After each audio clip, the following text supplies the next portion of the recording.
श्री परमात्मने नमः। यथार्थ गीता श्रीमद्भगवत गीता अथ सप्तदशो अध्याय। अध्याय 16 के अंत में योगेश्वर श्री कृष्ण ने स्पष्ट कहा कि काम, क्रोध और लोभ के त्यागने पर ही कर्म आरंभ होता है, जिसे मैंने बार बार कहा है। जिस नियत कर्म को बिना किए न सुख, न सिद्धि और न परम गति ही मिलती है। इसलिए अब तुम्हारे लिए कर्तव्य और अकर्तव्य की व्यवस्था में कि क्या करूं क्या न करूं, इसके संबंध में शास्त्र ही प्रमाण है, कोई अन्य शास्त्र नहीं, बल्कि इति गुह्यतमं शास्त्रमिदम्। गीता स्वयं शास्त्र है। अन्य शास्त्र भी हैं, किंतु यहां इसी गीता शास्त्र पर दृष्टि रखें, दूसरा न ढूंढने लगे। दूसरी जगह ढूंढेंगे तो ये क्रमबद्धता नहीं मिलेगी, अतः भटक जाएंगे। इस पर अर्जुन ने प्रश्न किया। अर्जुन उवाच।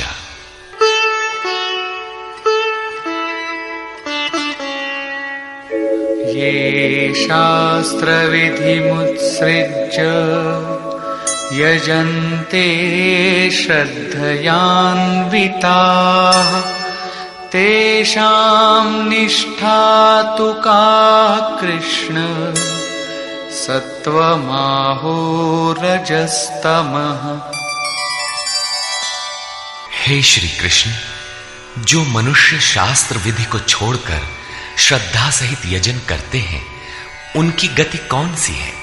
सात्विकी है, राजसी है अथवा तामसी है? यजन में देवता, यक्ष, भूत इत्यादि सभी आ जाते हैं।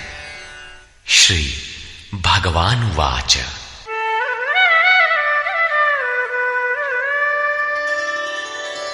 त्रिविधा भवति श्रद्धा देहिनां सा स्वभावजा सात्विकी राजसी चैव तामसी चेति तां शृणु। अध्याय 2 में योगेश्वर ने बताया था कि अर्जुन, इस योग में निर्धारित क्रिया एक ही है। अविवेकियों की बुद्धि अनंत शाखाओं वाली होती है, इसलिए वे अनंत क्रियाओं का विस्तार कर लेते हैं। दिखावटी शोभा युक्त वाणी में उसे व्यक्त भी करते हैं। उनकी वाणी की छाप जिनके चित्त पर पड़ती है अर्जुन, उनकी भी बुद्धि नष्ट हो जाती है, न कि कुछ पाते हैं। ठीक इसी की पुनरावृत्ति यहां पर भी है कि जो शास्त्र विधि मुत्सृज्य, शास्त्र विधि को त्याग कर भजते हैं, उनकी श्रद्धा भी 3 प्रकार की होती है। इस पर श्री कृष्ण ने कहा, मनुष्य की आदत से उत्पन्न हुई वो श्रद्धा सात्विकी, राजसी तथा तामसी ऐसे 3 प्रकार की होती है। उसे तुम मुझसे सुन। मनुष्य के हृदय में यह श्रद्धा अविरल है।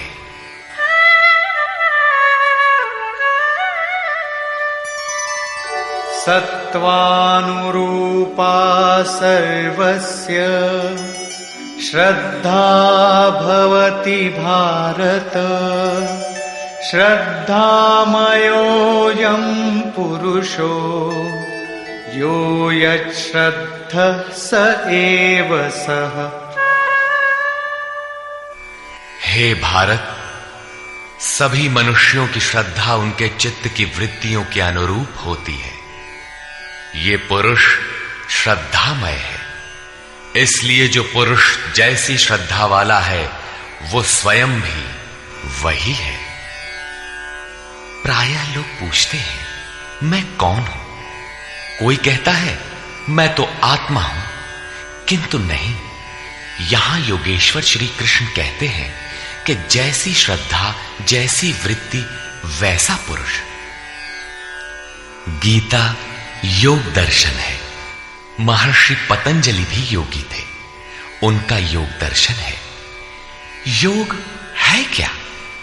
उन्होंने बताया, योगश्चित्त वृत्ति निरोधा, चित्त की वृत्तियों का सर्वथा रुक जाना योग है। किसी ने परिश्रम करके रोक ही लिया तो लाभ क्या है? तदा दृष्टुः स्वरूपे वस्थानम, उस समय ये दृष्टा जीवात्मा अपने ही शाश्वत स्वरूप में स्थित हो जाता है। क्या स्थित होने से पूर्व ये मलिन था? पतंजलि कहते हैं, वृत्ति सारूप्य मित्रत्र, दूसरे समय में जैसा वृत्ति का रूप है वैसा ही वो दृष्टा है। यहां योगेश्वर श्री कृष्ण कहते हैं, ये पुरुष श्रद्धामय है, श्रद्धा से ओतप्रोत, कहीं न कहीं श्रद्धा अवश्य होगी, और जैसी श्रद्धा वाला है वो स्वयं भी वही है।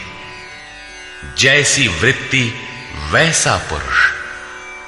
अब तीनों श्रद्धाओं का विभाजन करते हैं। यजन्ते सात्विका देवान् यक्षरक्षांसि राजसाः प्रेतान् भूतगणांश्चान्ये यजन्ते तामसा जनाः। उनमें से सात्विक पुरुष देवताओं को पूजते हैं, राजसी पुरुष यक्ष और राक्षसों को पूजते हैं, तथा अन्य तामस पुरुष प्रेत और भूतों को पूजते हैं। वे पूजन में अथक परिश्रम भी करते हैं।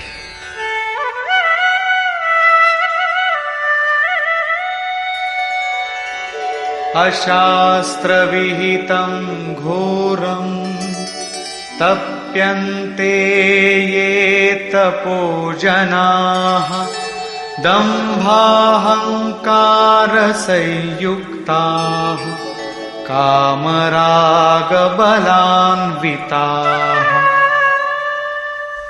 वे मनुष्य शास्त्र विधि से रहित घोर कल्पित अर्थात कल्पित क्रियाएं रचकर तप तपते हैं।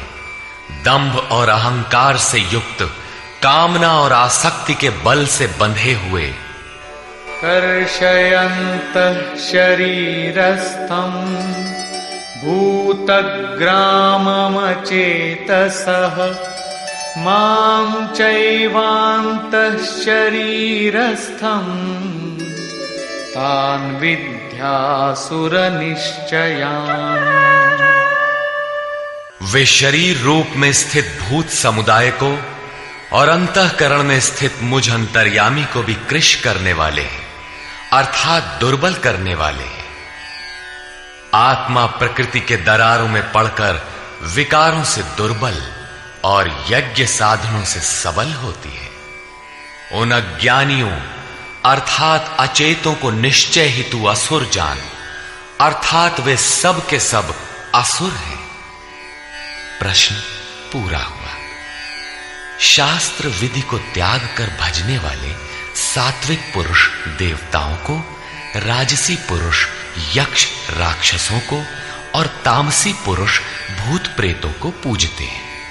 केवल पूजते ही नहीं, घोर तप तपते हैं। किंतु अर्जुन, शरीर रूप से भूतों को और अंतर्यामी रूप से स्थित मुझ परमात्मा को दुर्बल करने वाले हैं, मुझसे दूरी पैदा करते हैं, न कि भजते हैं।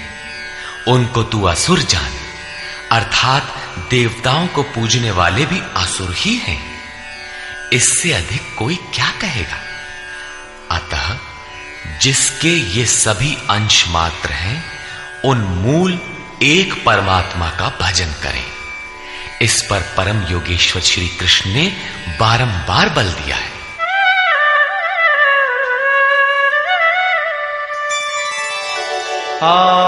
आहारस्त्वपि सर्वस्य त्रिविधो भवति प्रियः यज्ञस्तपस्तथा दानं तेषां भेदमिमं शृणु।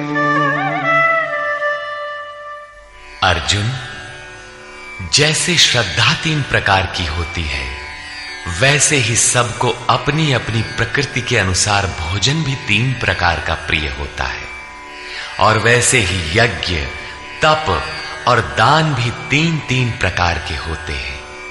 उनके भेद को तू मुझसे सुन। पहले प्रस्तुत है आहार। आयुः सत्त्वबलारोग्य सुख प्रीति विवर्धनाः रस्या स्निग्धा स्थिरा हृद्या आहारा सात्विक प्रिया। आयु, बुद्धि, बल, आरोग्य, सुख और प्रीति को बढ़ाने वाले, रस युक्त चिकने और स्थिर रहने वाले तथा स्वभाव से ही हृदय को प्रिय लगने वाले भोज्य पदार्थ सात्विक पुरुष को प्रिय होते हैं। योगेश्वर श्री कृष्ण के अनुसार स्वभाव से हृदय को प्रिय लगने वाला, बल, आरोग्य, बुद्धि और आयु बढ़ाने वाला भोज्य पदार्थ ही सात्विक है। जो भोज्य पदार्थ सात्विक है, वही सात्विक मनुष्य को प्रिय होता है। कट्वं ललवणात्युष्ण तीक्ष्ण रूक्ष विदाहिनः आहारा राजसस्येष्टा दुःख शोकामय प्रदाः। कड़वे, खट्टे, अधिक नमकीन, अत्यंत गर्म, तीखे, रूखे, दाहकारक और दुख, चिंता तथा रोगों को उत्पन्न करने वाले आहार राजस पुरुष को प्रिय होते हैं।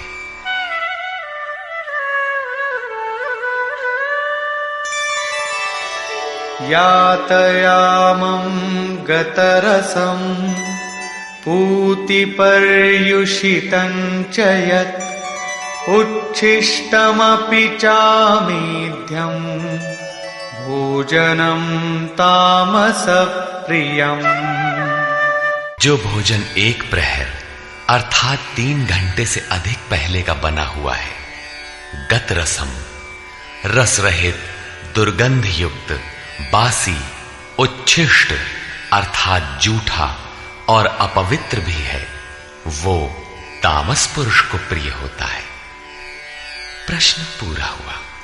अब प्रस्तुत है यज्ञ।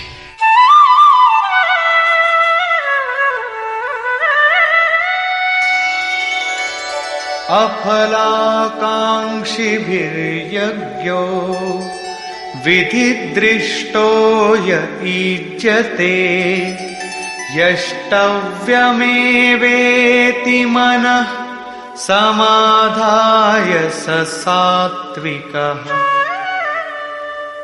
जो यज्ञ विधि दृष्ट शास्त्र विधि से निर्धारित किया गया है, जैसा पीछे अध्याय 3 में यज्ञ का नाम लिया, अध्याय 4 में यज्ञ का स्वरूप बताया कि बहुत से योगी प्राण को अपान में, अपान को प्राण में हवन करते हैं।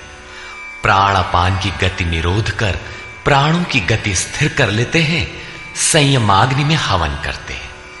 इस प्रकार यज्ञ के 14 सोपान बताए, जो सब के सब ब्रह्म तक की दूरी तय करा देने वाली एक ही क्रिया की ऊंची नीची अवस्थाएं हैं। संक्षेप में यज्ञ चिंतन विशेष की प्रक्रिया का चित्रण है, जिसका परिणाम सनातन ब्रह्म में प्रवेश है, जिसका विधान इस शास्त्र में किया गया है। उसी शास्त्र विधान पर पुनः बल देते हैं कि अर्जुन, शास्त्र विधि से नियत किए हुए जिसे करना ही कर्तव्य है तथा जो मन का निरोध करने वाला है, जो फल को न चाहने वाले पुरुषों द्वारा किया जाता है, वो यज्ञ सात्विक है।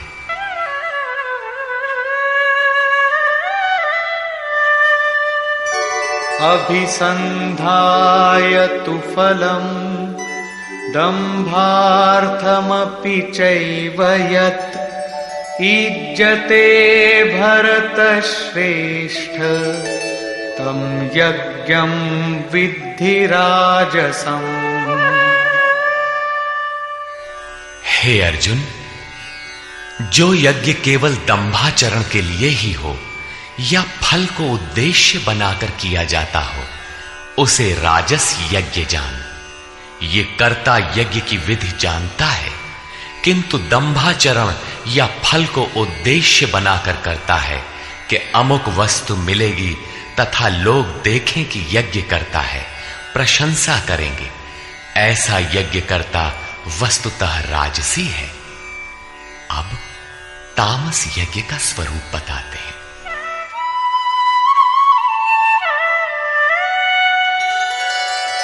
विधिहीनमसृष्टान्नम् मन्त्रहीनमदक्षिणम् श्रद्धाविरहितं यज्ञं तामसं परिचक्षते।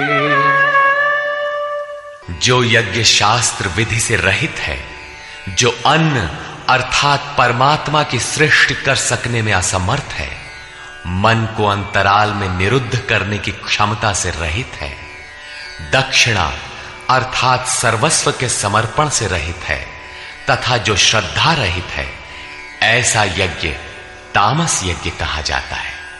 ऐसा पुरुष वास्तविक यज्ञ को जानता ही नहीं। अब प्रस्तुत है तप।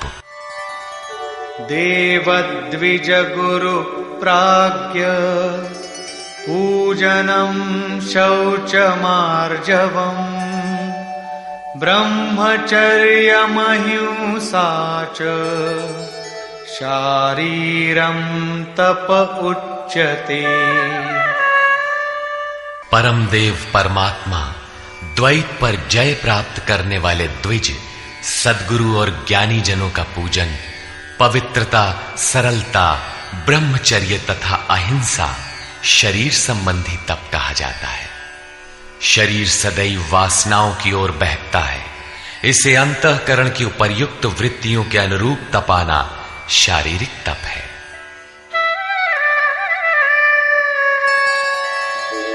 अनुद्वेगकरं वाक्यं सत्यं प्रियहितं च यत् स्वाध्यायाभ्यसनं चैव वाङ्मयं तप उच्यते। उद्वेग न पैदा करने वाला, प्रिय, हितकारक और सत्य भाषण तथा परमात्मा में प्रवेश दिलाने वाले शास्त्रों के चिंतन का अभ्यास, नाम जप, ये वाणी संबंधी तप कहा जाता है। वाणी विषयोन्मुख विचारों को भी व्यक्त करती रहती है। इसे उस ओर से समेटकर परम सत्य परमात्मा की दिशा में लगाना वाणी संबंधी तप है। अब मन संबंधी तप देखें।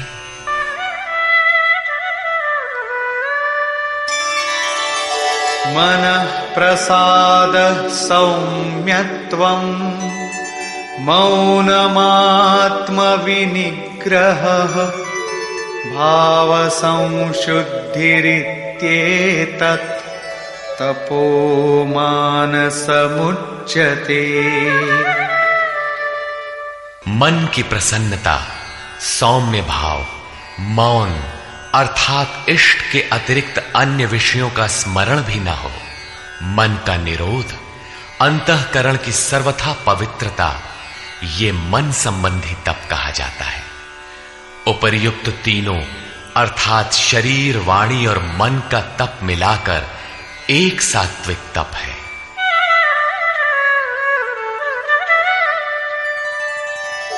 श्रद्धया परया तप्तं तपस्तत्त्रिविधं नरैः अफलाकांक्षिभिर्युक्तैः सात्विकं परिचक्षते। फल को न चाहते हुए अर्थात निष्काम कर्म से युक्त पुरुषों द्वारा परम श्रद्धा से किए हुए उपर्युक्त तीनों तपों को मिलाकर सात्विक तप कहते हैं। अब प्रस्तुत है राजस तप।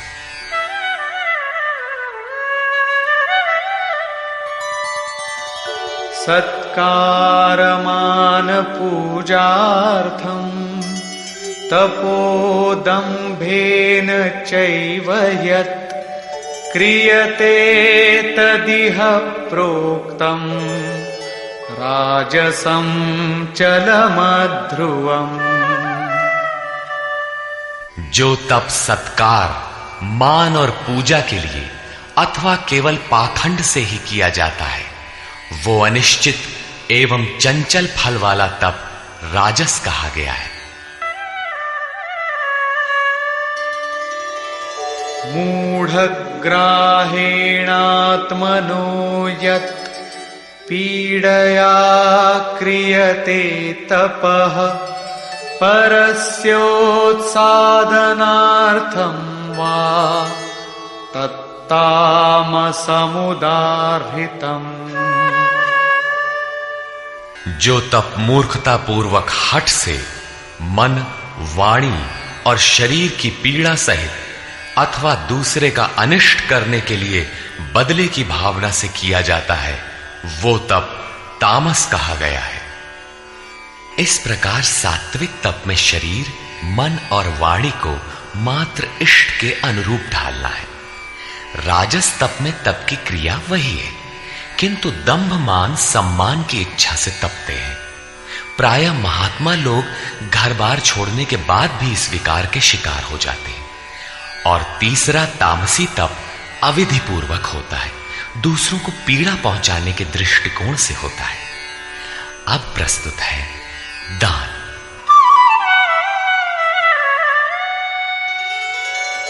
दातव्यमिति यद्दानम् दीयतेऽनुपकारिणे देशे काले च पात्रे च तद्दानं सात्विकं स्मृतम्।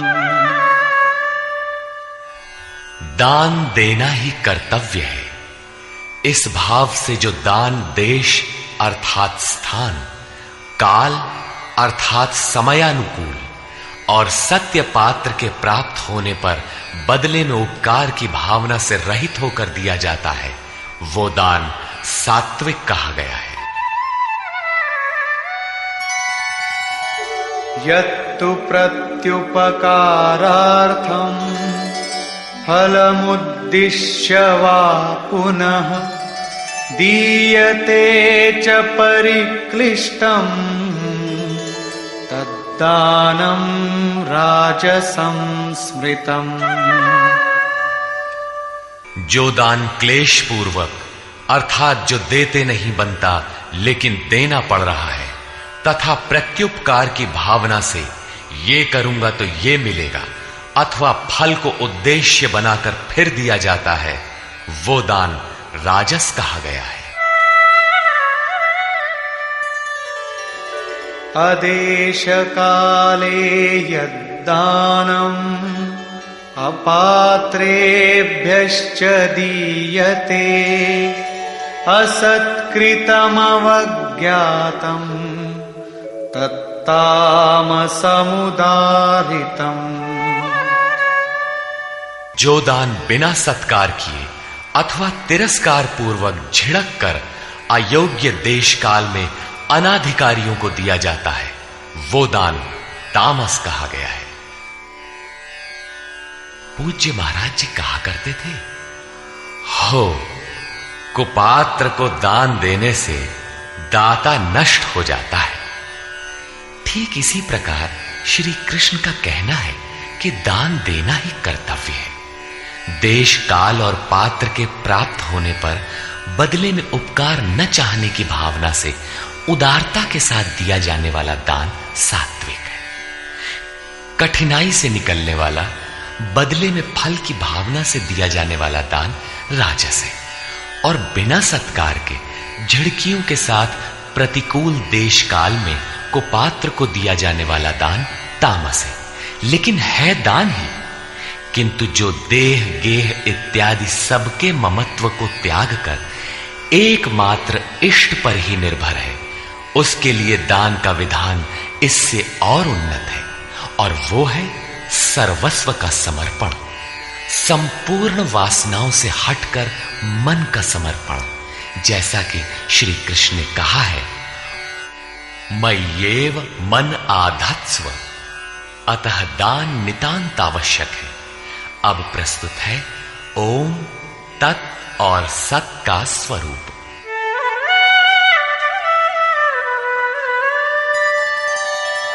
ॐ तत्सदिति निर्देशो ब्रह्मणः त्रिविधः स्मृतः ब्राह्मणास्तेन वेदाश्च यज्ञाश्च विहिताः पुरा।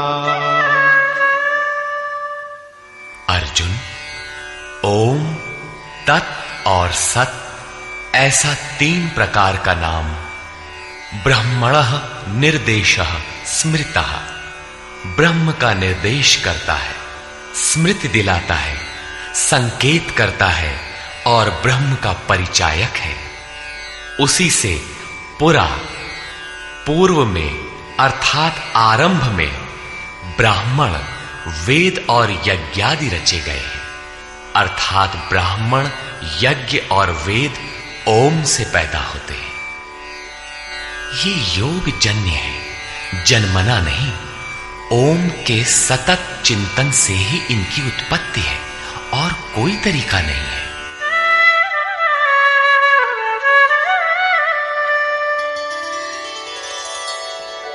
तस्मादोमित्युदाहृत्य यज्ञदान तपः क्रियाः प्रवर्तन्ते विधानोक्ता सततं ब्रह्मवादिनाम्। इसलिए ब्रह्म का कथन करने वाले पुरुषों की शास्त्र विधि से नियत की हुई यज्ञ, दान और तप क्रियाएं निरंतर ओम इस नाम को उच्चारण करके ही की जाती है, जिसमें उस ब्रह्म का स्मरण हो जाए। अब तत् शब्द का प्रयोग बताते हैं।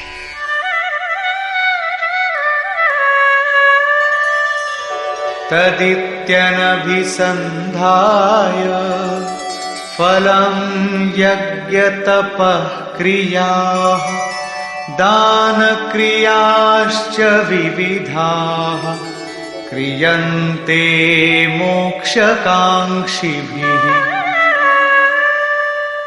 तत् अर्थात वो, अर्थात परमात्मा ही सर्वत्र है। इस भाव से फल को न चाहकर शास्त्र द्वारा निर्दिष्ट नाना प्रकार की यज्ञ, तप और दान की क्रियाएं परम कल्याण की इच्छा करने वाले पुरुषों द्वारा की जाती है। तत् शब्द परमात्मा के प्रति समर्पण सूचक है, अर्थात जब तो ओम का कीजिए, यज्ञ, दान और तप की क्रियाएं उस पर निर्भर होकर करें। अब सत के प्रयोग का स्थल बताते हैं।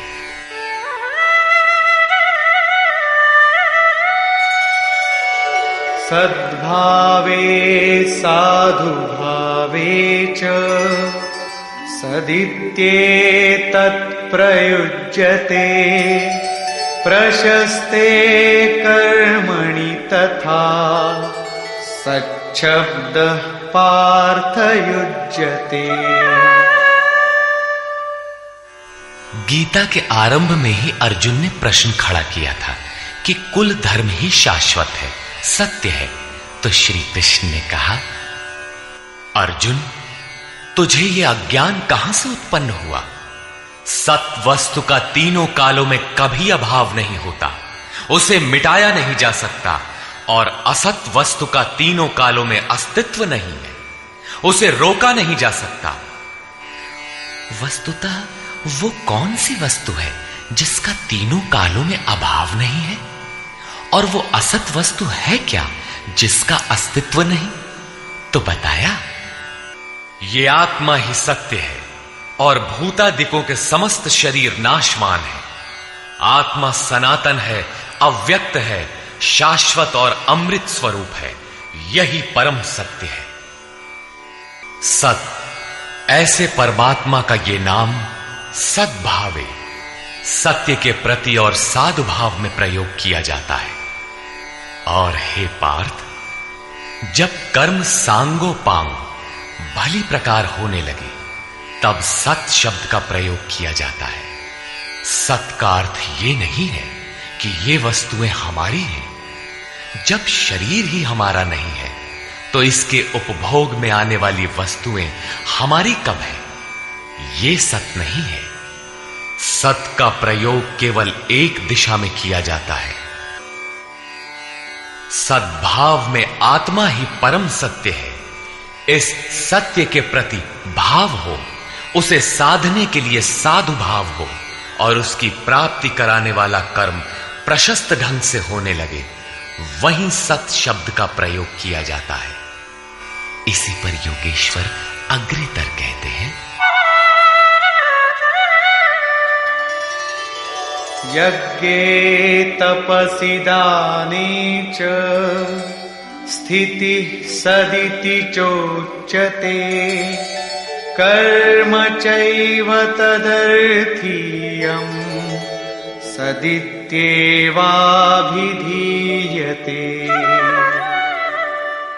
यज्ञ, तप और दान को करने में जो स्थिति मिलती है वो भी सत्य है, ऐसा कहा जाता है।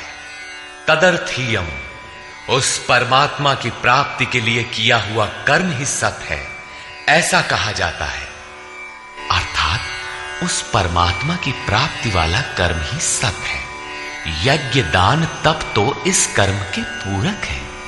अंत में निर्णय देते हुए कहते हैं कि इन सब के लिए श्रद्धा आवश्यक है।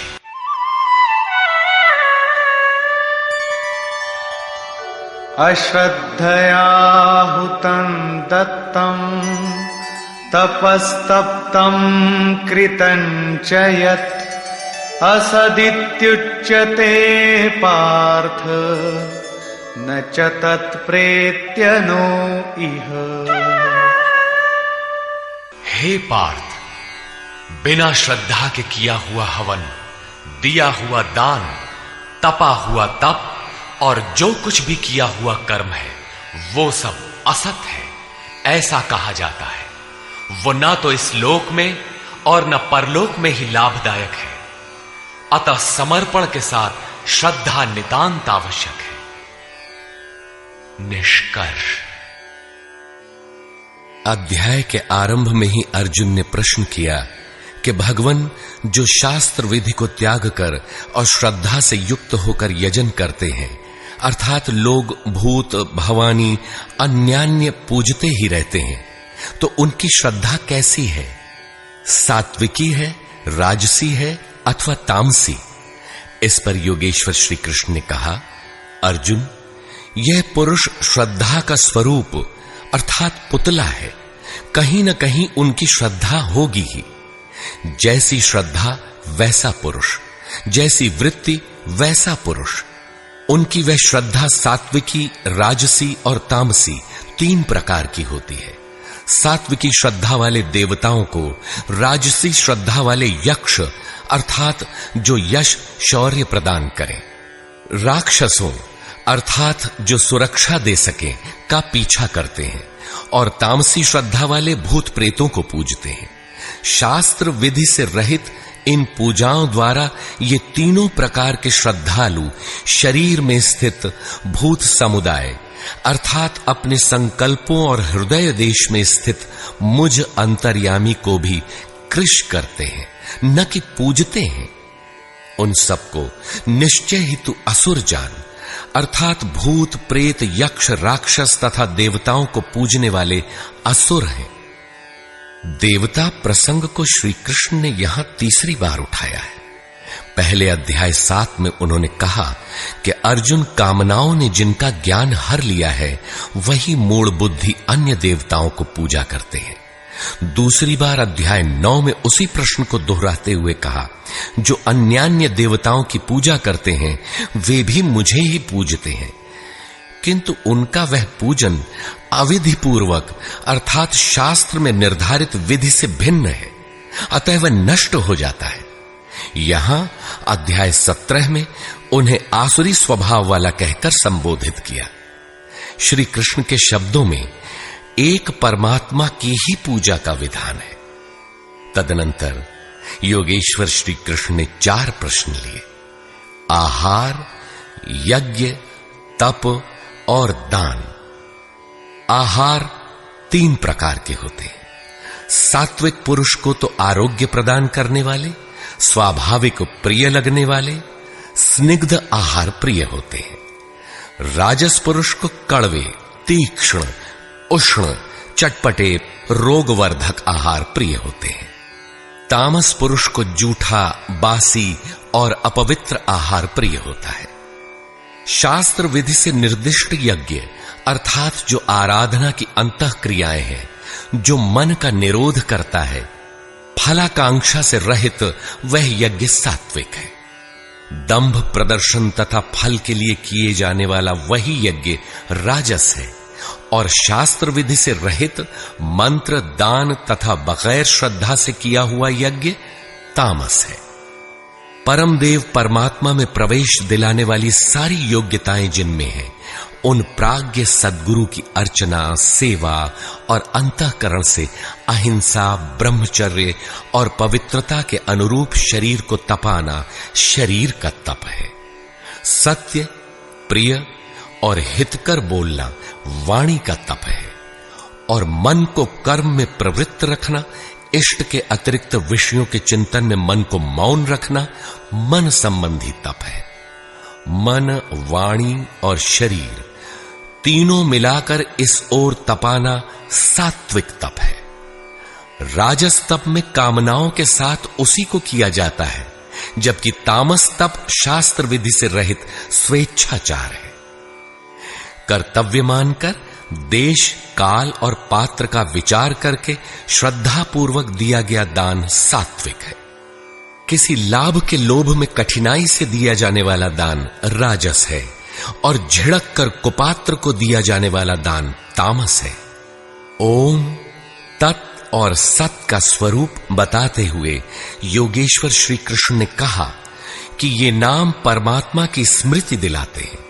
शास्त्र विधि से निर्धारित तप, दान और यज्ञ आरंभ करने में ओम का प्रयोग होता है, और पूर्ति में ही ओम पिंड छोड़ता है।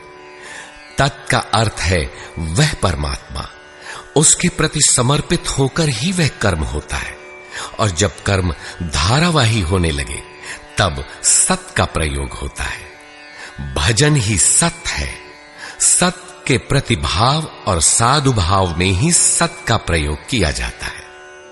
परमात्मा की प्राप्ति करा देने वाले कर्म, यज्ञ, दान और तप के परिणाम में भी सत का प्रयोग है, और परमात्मा में प्रवेश दिला देने वाला कर्म निश्चय पूर्वक सत है। किंतु इन सब के साथ श्रद्धा आवश्यक है। श्रद्धा से रहित होकर किया हुआ कर्म, दिया हुआ दान, तपा हुआ तप न इस जन्म में लाभकारी है, न अगले जन्मों में ही। अतः श्रद्धा अपरिहार्य है। संपूर्ण अध्याय में श्रद्धा पर प्रकाश डाला गया, और अंत में ओम, तत् और सत की विशद व्याख्या प्रस्तुत की गई, जो गीता के श्लोकों में पहली बार आया है। अतः ओम तत्सदिति श्रीमद्भगवद गीता सूपनिषत्सु ब्रह्म विद्यायाम योग शास्त्रे श्री कृष्ण अर्जुन संवादे ओम तत्सत् श्रद्धात्रय विभाग योगो नाम सप्तदशो अध्याय। इस प्रकार स्वामी अड़गड़ानंद कृत श्रीमद्भगवद गीता के भाष्य यथार्थ गीता का 17वां अध्याय पूर्ण होता है। हरि ओम तत्सत्।